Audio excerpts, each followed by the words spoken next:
এগাদা এগাদা দেখ তো এই দাগ নাম্বার তুই বুঝিস না। দেখ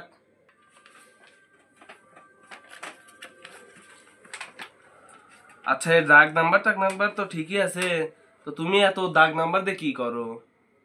কাগজপাতি তো দেখতে তো জমি জেলাতে এত জমি জমা গাদি এটার ভেজাল বুঝাল উঠবে পারে। যার জমি জমা বেশি মানুষ ভেজাল বাজাবে পারে, এই কারণে এই কাগজপাতি সবসময় ঠিক করে রাখা লাগে। এটা কি বোঝো? কে আব্বা, তুমি এত জমি জমা কেবা করে বানাইলে? এগাদা এই জমি আছিল হলো আমার দাদার। আমার দাদা মরে গেছে, আমার বাপ পাইছে, আর আমি মরে গেলি তুই পাবি। কে রে আব্বা, তাই তুমি একটু দাঁড়াও, আমি বাইরে একটু আসতেছি। গেল বলে খারাপ করে দিয়ে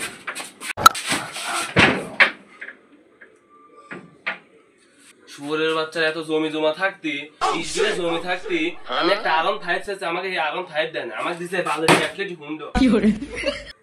হ্যালো বন্ধু, আমার দাদা মরে পাইছে আমার বাপ সম্পত্তি, আর আমার বাপ এক মারে পেলাম আমি সম্পত্তি।